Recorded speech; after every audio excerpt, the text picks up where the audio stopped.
Pour soutenir la chaîne Angry Wife, vous pouvez faire un don sur Tipeee ou regarder une publicité sur Utip. Merci et bonne vidéo. Quand j'ai une petite baisse de morale, il existe un animé que je peux regarder en boucle et qui me fera rire à chaque fois. Konosuba. Je l'avais déjà évoqué dans certaines vidéos sans vraiment le développer, ce que je vous propose de faire dans cette vidéo. Konosuba est une série de 2 saisons de 10 épisodes chacune, plus 2 OAV, dont le titre entier est ceci. Comme vous l'aurez deviné à la longueur du titre, il s'agit d'une adaptation de light novel. L'histoire raconte la vie de Kazuma qui meurt renversé par un camion en essayant de sauver une jeune fille. Et non, je ne ferai pas la blague de la vidéo qui se finit maintenant. Bref, il meurt et est réincarné dans un monde fantastique où il devra vivre des aventures et combattre le roi démon afin de sauver le monde. Et là, vous vous dites, comment? Angry Waifu, tu vas donc nous parler d'un isekai? Mais je pensais que tu n'aimais pas ce genre. C'est vrai, sauf que Konosuba n'est pas n'importe quel isekai. Konosuba est un pastiche d'isekai. Le pastiche est l'imitation humoristique d'un genre, à ne pas confondre avec la parodie qui vise à se moquer d'une œuvre en particulier, et la caricature qui met en avant les traits négatifs. Le pastiche a une intention bienveillante dans le sens où il rend hommage à un genre de manière humoristique. Pensez à OSS 117 qui est un pastiche des films d'espionnage en général, et pas seulement une parodie de James Bond en particulier. J'aime me battre. Après, ça n'empêche pas Konosuba de se moquer de certains clichés d'isekai, comme on le verra. Mais vu que cet animé embrasse lui-même un certain nombre de ces clichés, je pense qu'il reste plus proche du pastiche que de la parodie. L'animé contient également de nombreuses références à la pop culture, comme les jeux vidéo. Bref, reprenons. Vous vous souvenez quand j'ai dit que Kazuma était renversé par un camion? J'ai menti. Lorsque Kazuma rencontre Aqua, la déesse en charge de son âme, celle-ci lui révèle qu'en réalité ce n'était pas un camion mais un tracteur qui roulait à 2 à l'heure, que la jeune fille n'était pas du tout en danger, et qu'il est mort d'une crise cardiaque en se pissant dessus de peur. C'est à partir de ce moment-là que l'anime révèle son jeu, et Aqua ne se moque pas tant de la mort de Kazuma que du spectateur qui croyait regarder un isekai sérieux. Et cette scène pour le coup c'est une parodie de Mushoku Tensei, une web-série de genre isekai / réincarnation adaptée en light novel et très populaire au Japon, dans laquelle le protagoniste meurt renversé par un camion en voulant sauver une personne. Après avoir bien ri, la déesse Aqua propose à Kazuma, au lieu d'aller au paradis ou de se réincarner sur Terre, de l'envoyer dans un monde fantastique accompagné d'un objet ou pouvoir démesuré, afin que son aventure soit plus facile. Ce qui ressemble vachement à un bonus de jeu mobile avec des conditions d'utilisation obscures qui essayent de t'attirer. Pour se venger de s'être moqué de lui, Kazuma choisit Aqua elle-même pour l'accompagner. Et les voilà tous deux envoyés dans le monde de...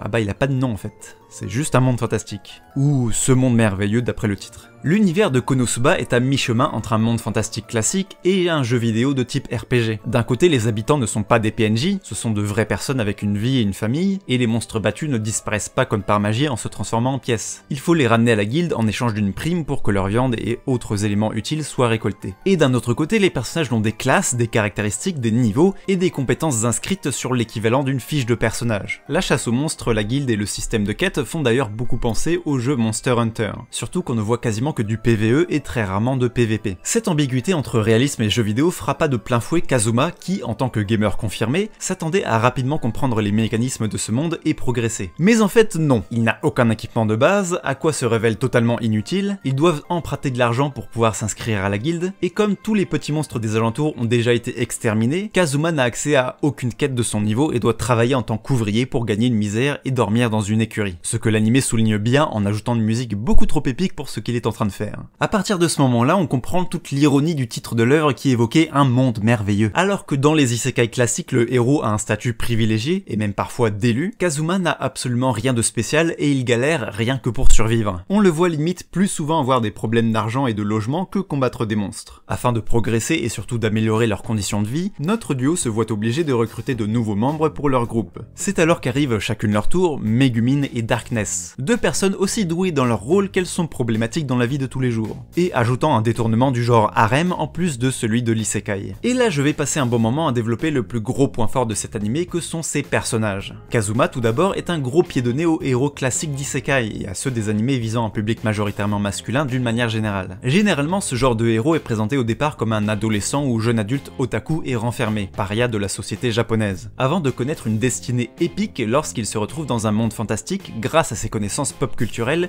et son expérience de joueur. Le but est évidemment de faire s'identifier le spectateur qui rêve de fuir sa vie réelle pour aller dans un monde merveilleux où il aurait du succès autant dans sa carrière qu'auprès de la gente féminine. Pour faciliter l'identification, ce genre de personnage a la plupart du temps la personnalité la plus plate possible. Il ressemble au jeune japonais moyen, il est doué mais un peu maladroit, vertueux, altruiste, a un important sens de la justice, et les filles tombent amoureuses de lui juste parce qu'il est gentil. Et Kazuma, en dehors de son côté otaku et de son physique de japonais, japonais moyen, bah il est pas du tout comme ça. Il est égoïste, manipulateur et pervers. Il prétend notamment être un défenseur de l'égalité des sexes pour justifier sa violence envers les femmes. En gros, à l'inverse des héros habituels, il possède tous les côtés négatifs du jeune japonais qu'il représente. Heureusement, même s'il privilégie son propre bonheur, Kazuma n'est pas non plus un connard. Il lie des liens d'amitié avec son entourage, guide ses alliés à la bataille, se démène pour sortir ses compagnons de situations périlleuses et se sacrifie même de son plein gré de temps en temps. Plus que de simplement montrer les côtés négatifs du type de personnage qu'il représente, il est surtout réaliste. Par exemple, il abandonne sans hésiter son but de vaincre le roi démon à partir du moment où il mène la belle vie dans son manoir et n'a plus de problème d'argent. Il est aussi conscient des mécanismes de ce monde, à la limite de briser le quatrième mur, par exemple lorsqu'il pressent qu'un personnage qui dit une phrase du genre « Oh bah il ne s'est rien passé de grave finalement », va déclencher un événement catastrophique. Le héros vertueux entouré de jolies filles amoureuses de lui existe tout de même dans Konosuba. Il s'agit de Kyoya Mitsurugi, un autre jeune japonais envoyé dans ce monde avec une épée qui le rend invincible. Lorsque Kazuma le rencontre, il devine facilement sa situation et se doute qu'il a eu la belle vie tandis que lui s'est retrouvé avec une déesse inutile comme boulet. Les compagnons de Kazuma le trouvent instinctivement insupportable tellement il transpire le cliché du héros imbu de lui-même. Et au final, Kazuma l'humilie en lui volant son épée magique avant de la revendre car il ne peut pas l'utiliser.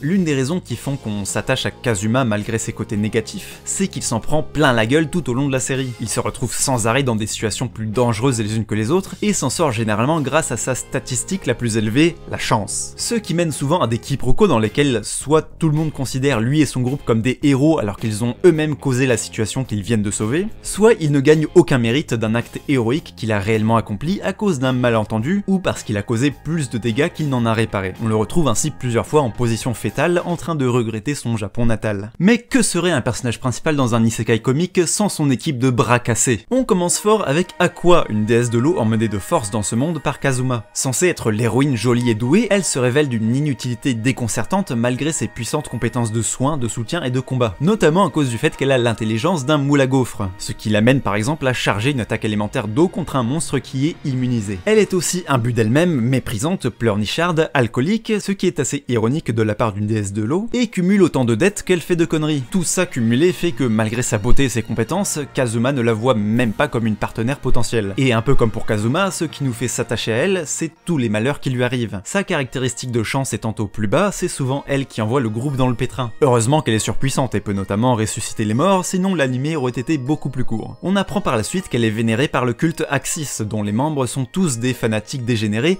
à fond sur le prosélytisme. Aqua a la voix de Sora Amamiya, une saillie que j'adore, au répertoire très diversifié, et qui colle à merveille à ce personnage aux multiples facettes, tantôt douce, tantôt malicieuse, tantôt solennelle et tantôt hystérique. Arrive ensuite Megumin, une jeune mage qui ne jure que par la magie des explosions, au point d'en être devenue un mème. Elle dispose d'une magie très puissante, mais comme son sort d'explosion est trop élevé pour son niveau, elle ne peut l'utiliser qu'une seule fois par jour et s'écroule juste après l'avoir lancé. Et comme elle ne veut apprendre aucune autre sorte de magie, cela la rend totalement inutile dans les milieux restreints comme les donjons. Ce qui fait que personne ne veut la prendre dans son groupe et qu'elle atterrit dans celui de Kazuma, qui essaye au début de s'en débarrasser sans succès. Megumin est totalement une référence à Lina Inverse de Slayers, qui est également une magicienne qui peut one-shot ses adversaires avec une incantation qui prend du temps. Elle est présentée comme étant Chunibyo, un syndrome qui consiste à s'imaginer des pouvoirs incroyables comme Rika dans l'anime Chunibyo Demokoi Washitai. Sauf que Megumin, elle a réellement des pouvoirs. Au tout début, elle présente son cache-œil comme étant un sceau limitant son pouvoir, mais juste après, elle avoue qu'elle ne le porte que pour le style. Du coup, pour moi, elle n'est pas vraiment Chunibyo, c'est juste qu'elle se la pète grave. Pour l'anecdote, dans les dramas audio Konosuba, Megumin avait la voix de Maya Uchida, qui joue également Rika dans Chunibyo Demokoi Gashitai. Mais dans l'anime, Megumin a pour seiyuu Rie Takahashi, que les amateurs d'isekai connaissent pour son rôle d'Emilia dans Re:Zero, et que les gens qui ont du goût connaissent pour son rôle de Miki dans Gakko Gurashi. Enfin, j'ai gardé la meilleure pour la fin avec Darkness. Darkness est le tank du groupe.